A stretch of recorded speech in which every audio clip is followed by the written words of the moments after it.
Hello friends, स्वागत है आप सभी का आपके अपने YouTube channel exam time number 1 में। दोस्तों, मैं हूं नीरज मौर्य और आज एक वीडियो फिर आप लोगों के लिए नया वीडियो लेके आए हैं, जिसमें हम लोगों ने पिछले वीडियो में बात किया था बिंबिसार के बारे में और मगध का उत्कर्ष के बारे में कि मगध का कैसे उत्कर्ष हुआ था और उसमें कितने राजवंश बने थे। ठीक, तो अब हम लोग बात करेंगे बिंबिसार कैसे साम्राज्य विस्तार किया, कैसे उसने मैत्री पूर्ण संबंध बनाए और साम्राज्य विस्तार के लिए उसने जो है शादियां की, ठीक, वैवाहिक संबंध बनाए और जिससे वो साम्राज्य को, अपने साम्राज्य को बढ़ाने का प्रयास किया था।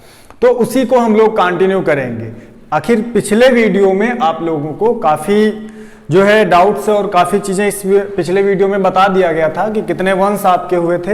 इस वीडियो में आपको हम लोग बिंबिसार को लेकर एक पूरा मैटर तैयार किए हुए हैं। उस मैटर को हम लोग समझते हैं topic wise, concept wise. Bimbisara ने सबसे पहले क्या किया? मैत्री संबंध बनाया। सबसे पहले मैत्री संबंध बनाया, फिर इसने वैवाहिक संबंध बनाया, फिर अपने साम्राज्य विस्तार के लिए इसने युद्ध भी किया। तो युद्ध किया, वो युद्ध इसने साम्राज्य विस्तार के लिए अंग के राजा ब्रह्मदत्त को हरा कर दिया था। तो जब इसका पूरा प्रोसेस ऐसे चलता रहा, लगातार ये अपने साम्राज्य विस्तार के लिए जो है चर्चित में था। चलिए स्टार्ट करते हैं। वीडियो को स्टार्ट करने से पहले अगर आप हमारे चैनल पर नए हैं, चैनल को सब्सक्राइब जरूर कर लीजिएगा और अपने दोस्तों में ज्यादा से ज्यादा शेयर करिए। चलिए देखते हैं। आपको हम बता दें कि मैत्री संबंध बिंबिसार सबसे पहले आपको पता है कि बिंबिसार जो है इस वंश का, हर्यक वंश का वास्तविक संस्थापक माना जाता है। ठीक, तो बिंबिसार ने क्या किया? मैत्री संबंध बनाया। मैत्री संबंध सबसे पहले बनाता है, फिर वैवाहिक संबंध बनाता है। उसके बाद ये क्या करता है? साम्राज्य विस्तार करने के लिए युद्ध करता है। साम्राज्य विस्तार करने के लिए क्या करता है? युद्ध करता है। तो मैत्री संबंध में सबसे पहले इसने जो अपना मित्र बनाया था वो अवंती के राजा चंड प्रद्योत। अवंती के राजा थे चंड प्रद्योत। ठीक, और उसके बाद गांधार के राजा थे पुष्कर सारिन। इन दोनों लोगों से इसने क्या किया? व्यवहार बनाया, दोस्ती बनाई। उसके बाद यहां पर इसने क्या किया? वैवाहिक संबंध किया। तो वैवाहिक मतलब इसने विवाह किया। कोसल जनपद की राजकुमारी थी महाकोसला देवी। कोसल जनपद की राजधानी थी महाकोसला देवी, जिसके साथ इसने विवाह किया। उसके बाद वहां के शासक जो थे राजा प्रसेनजित। कौन थे? राजा प्रसेनजित वहां के शासक थे। तो उनकी बहन है, राजा प्रसेनजित की बहन है महाकोसला देवी। तो उनके साथ वो विवाह करता है और विवाह करने के बाद वहां से इनको काफी कुछ जो है दहेज मिलता है। ठीक, किसको? बिंबिसार को। फिर उसके बाद दूसरी शादी करता है लिच्छवी नरेश चेटक की पुत्री चेलना से। लिच्छवी नरेश चेटक की पुत्री चेलना से विवाह करता है। फिर विदेह की राजकुमारी वासवती के साथ विवाह करता है और मध्य देश की राजकुमारी क्षेमा के साथ विवाह करता है। तो मध्य देश आपका जो है प्रेजेंट में, वर्तमान में आपका पंजाब में आता है। तो इसने अपने साम्राज्य विस्तार के लिए 4 शादियां की। ठीक, साम्राज्य विस्तार के लिए 4 शादियां की और 4 शादियों में इसको काफी कुछ वहां के सारे राज्य मिले और जिससे इसका जो है साम्राज्य विस्तार होता है। फिर ये क्या करता है? अंग के राजा ब्रह्मदत्त को पराजित कर देता है। अब अंग के राजा ब्रह्मदत्त को पराजित करके ये उसकी हत्या कर देता है और अपने पुत्र अजातशत्रु को गद्दी पर बैठाता है। ये अंग के राजा ब्रह्मदत्त को हराकर, उसकी हत्या करके अपने राजा अजातशत्रु को क्या करता है? अपने पुत्र अजातशत्रु को क्या करता है? गद्दी पर बैठाता है। अगर हम बिंबिसार के बारे में बात करें तो बिंबिसार महात्मा बुद्ध का मित्र एवं संरक्षक था। बिंबिसार महात्मा बुद्ध का मित्र था और बौद्ध ग्रंथ विनय पिटक के अनुसार, बौद्ध ग्रंथ विनय पिटक के अनुसार बिंबिसार ने बौद्ध धर्म को स्वीकार किया था। ये किसके अनुसार हमको मिलता है? बौद्ध ग्रंथ आपका है विनय पिटक। विनय पिटक के अनुसार हमें पता चलता है कि बिंबिसार ने क्या किया, बिंबिसार ने बौद्ध धर्म को अपनाया था। वहीं पर हमको जैन ग्रंथ उत्तराध्याय सूत्र से ये पता चलता है, जैन ग्रंथ उत्तराध्याय सूत्र से हमको पता चलता है कि बिंबिसार ने जैन धर्म को भी अपनाया था, मतलब ये दोनों धर्मों को अपनाया था। इसके बाद हमारा आता, देखिए इसके बाद आता है दोस्तों, इसने अपनी राजधानी गिरिब्रज, इसकी राजधानी थी गिरिब्रज, इसकी राजधानी क्या थी? गिरिब्रज। अब गिरिब्रज में आग लग जाती है, तो गिरिब्रज में आग लग जाने के कारण ये अपनी राजधानी मतलब नई राजधानी बनाता है राजगृह को। नई राजधानी कौन सी बनाता है? राजगृह। ठीक, अब भाई गिरिब्रज में आग लग जाती है, उसकी राजधानी गिरिब्रज में आग लग जाती है, तो उसने नई राजधानी राजगृह को बनाता है वह। और फिर बिंबिसार ने अपने राजवैद्य जीवक को, बिंबिसार क्या करता है? अपने राजवैद्य जीवक को चंड प्रद्योत तथा गौतम बुद्ध की सेवा के लिए भेजता है। चंड प्रद्योत अवंती के राजा होते हैं, तो इनको ये क्या होते हैं? पीलिया से ग्रसित हो जाते हैं, पीलिया की वजह से बीमार होते हैं। तो बिंबिसार क्या करता है? अपने राजवैद्य को, जो उनके राजघराने के वैद्य होते हैं, उनको जीवक, जिनका नाम है जीवक, तो जीवक को क्या करता है? उनकी चंड प्रद्योत की सेवा के लिए भेजता है। तो चंड प्रद्योत और जो है खुश हो जाते हैं, और यहीं से बिंबिसार गौतम बुद्ध की सेवा के लिए भी जीवक को भेजता है। ठीक, अब यहां से क्वेश्चन बनेगा कि जीवक ने कौन से महाविश्वविद्यालय से क्या किया था, जो है पढ़ाई की थी या शिक्षा ली थी? तो जीवक ने तक्षशिला महाविद्यालय में अपनी शिक्षा प्राप्त की थी। जीवक ने कहां अपनी शिक्षा प्राप्त की थी? तक्षशिला महाविद्यालय में अपनी शिक्षा प्राप्त की थी। तो ये इतना मैटर आपका था बिंबिसार से रिलेटेड। अब इसके बाद हम लोग क्या करेंगे? बिंबिसार के बाद हम लोग बात करेंगे अजातशत्रु के बारे में। क्यों? क्योंकि बिंबिसार की हत्या अजातशत्रु कर देता है। अब ऐसे मारता नहीं है, वो क्या करता है? जब इसके पिता एजेड हो जाते हैं, काफी मतलब बूढ़े हो जाते हैं, तो उसको कारागार में डाल देता है। कारागार में डालने के बाद उसकी वही कारागार में ही मृत्यु हो जाती है बिंबिसार की, और अगला जो राजा बनता है वो अजातशत्रु बनता है। अब इसके बाद हम लोग क्या करेंगे? अजातशत्रु के बारे में पढ़ेंगे। तो अगर बिंबिसार से रिलेटेड कोई भी पॉइंट्स आपका छूट रहा हो तो एक बार फिर से क्लियर कर लीजिए, इससे ज्यादा पॉइंट्स आपके नहीं होंगे। भाई सबसे पहले आपको देखना है कि बिंबिसार ने मैत्री संबंध बनाया। ठीक, अवंती के राजा चंड प्रद्योत के साथ और गांधार के राजा पुष्कर सारिन के साथ ये जो है मैत्री संबंध बनाता है, जिससे इसका साम्राज्य विस्तार हो। इसके बाद ये चार शादियां करता है।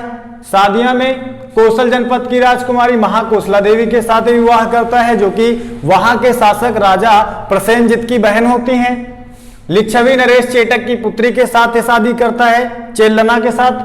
विदेह की राजकुमारी वासवती के साथ ये शादी करता है, और मध्य देश की राजकुमारी क्षेमा के साथ ये वैवाहिक संबंध बनाता है, जिससे इसका साम्राज्य विस्तार हो। फिर इसके बाद ये क्या करता है? अंग के राजा ब्रह्मदत्त को ये पराजित करके अपने पुत्र अजातशत्रु को गद्दी पर बैठा देता है। ये क्लियर हो गई बात। फिर उसके बाद देखिए, बिंबिसार महात्मा बुद्ध का मित्र रहता है, मित्र भी रहता है और संरक्षक भी। बौद्ध ग्रंथ के अनुसार, बौद्ध ग्रंथ विनय पिटक के अनुसार बिंबिसार बिंबिसार बौद्ध धर्म को अपनाता है, और जैन ग्रंथ उत्तराध्याय के अनुसार बिंबिसार जैन धर्म को भी अपनाता है। तो इसका मतलब यह है कि दोनों धर्मों को अपनाया था इसने। ठीक, इसके बाद इसने अपनी राजधानी गिरिब्रज को हटाकर किसको बनाया था? इसने अपनी राजधानी गिरिब्रज को हटाकर राजगृह बनाया। ऐसा इसने क्यों किया था? क्योंकि गिरिब्रज में आग लग गई थी, जिसके कारण इसने अपनी राजधानी को बदल दिया था। फिर बिंबिसार ने अपने राज्य में जीवक को भेजा। किसके लिए? अवंती के राजा चंड प्रद्योत की सेवा के लिए और गौतम बुद्ध की सेवा के लिए। और आपको बता दें, यहां से लास्ट पॉइंट आपका बनता है कि जीवक ने कौन से महाविद्यालय से शिक्षा प्राप्त की थी? तो वो था तक्षशिला। ठीक, चलिए इसके आगे हम लोग आगे कंटिन्यू करते हैं। अजातशत्रु आता है, और अपने पिता बिम्बिसार की हत्या करके ये राजगद्दी पर बैठता है। तो हम लोग इसके बारे में थोड़ा सा चर्चा कर लेते हैं। देखिएगा, इसमें जितने भी आपके इंपॉर्टेंट पॉइंट्स जो बनते हैं उन्हीं को हमने यहाँ पर रखा है और यहीं से हमारा जो है हर्यक वंश समाप्त हो जाता है। इसके बाद फिर हम लोग दूसरे वंश की बात करेंगे। तो सबसे पहले देखिए यहाँ पर बिम्बिसार की हत्या उसके पुत्र अजातशत्रु ने कर दी। ठीक, बिम्बिसार की हत्या उसके पुत्र अजातशत्रु ने कर दी। उसने क्या किया, अपने पुत्र को जो है जब बूढ़े हो गए थे तो उनको कारागार में डाल दिया, तो उनके वहीं पर जो है बिम्बिसार की मृत्यु हो जाती है और वह 493 ईसा पूर्व में गद्दी पर बैठता है। वह 493 ईसा पूर्व में गद्दी पर बैठता है और जैन एवं बौद्ध धर्म दोनों को मानता है। गद्दी पर 493 ईसा पूर्व में बैठने के बाद वो क्या करता है, जैन और बौद्ध दोनों जो है धर्मों को मानता है। अजातशत्रु, देखिए अजातशत्रु ने 32 वर्षों तक मगध पर शासन किया था। कितने वर्षों तक? 32 वर्षों तक मगध पर शासन किया था अजातशत्रु ने। इसने अपने मंत्री वर्षकार की सहायता से वैशाली पर विजय प्राप्त की थी। इसका एक मंत्री था वर्षकार, उसकी सहायता से इसने कहां पर? वैशाली पर विजय प्राप्त कर ली थी, वैशाली पर। फिर इसका पुत्र अजातशत्रु का पुत्र आता है उदयन 416 ईसा पूर्व में। तो 416 ईसा पूर्व में इसका पुत्र उदयन अपने पिता अजातशत्रु की हत्या करके गद्दी पर बैठता है। तो अब यहां पर देखिए एक के बाद एक, जो जैसे अजातशत्रु ने अपने पिता बिम्बिसार की हत्या कर दी थी, फिर अजातशत्रु की हत्या उसका पुत्र 416 ईसा पूर्व में उदयन, उसका पुत्र है, उदयन कर देता है। फिर ये क्या करता है, केवल जैन धर्म को मानता है। ये जैन धर्म का अनुयायी था। कौन जैन धर्म का अनुयायी था? उदयन। फिर उसके बाद देखिए उदयन ने गंगा तथा सोन नदियों के संगम तट पर एक नगर को बसाता है जिसका नाम रहता है पाटलिपुत्र। तो पाटलिपुत्र नामक एक नगर की स्थापना करता है उदयन। ठीक, गंगा और सोन नदी के बीच में, गंगा और सोन नदी के संगम पर, वहां पर क्या करता है, पाटलिपुत्र नामक एक नगर को बसाता है। उसके बाद और उसको अपनी राजधानी बनाता है। किसको? पाटलिपुत्र को उदयन फिर पाटलिपुत्र को अपनी राजधानी बनाता है। समझ आ गई बात? उदयन के पश्चात अनिरुद्ध, मुंडक और नागदशक, ये तीन फिर शासक आते हैं और ये 412 ईसा पूर्व तक शासन करते हैं। 416 ईसा पूर्व से लेकर, भाई 416 ईसा पूर्व में कौन आता है आपको पता है? उदयन आता है। उसके बाद फिर उदयन के बाद तीन ऐसे शासक आते हैं, अनिरुद्ध आता है, मुंडक आता है और नागदशक आता है। ये क्या करते हैं? 412 ईसा पूर्व तक शासन करते हैं। कहां शासन करते हैं बताइए भाई? मगध में शासन करते हैं। ठीक, तो मगध में शासन करते हैं। फिर हर्यक वंश के अंतिम राजा, हर्यक वंश के अंतिम राजा कौन रहते हैं? नागदशक। हर्यक वंश के अंतिम राजा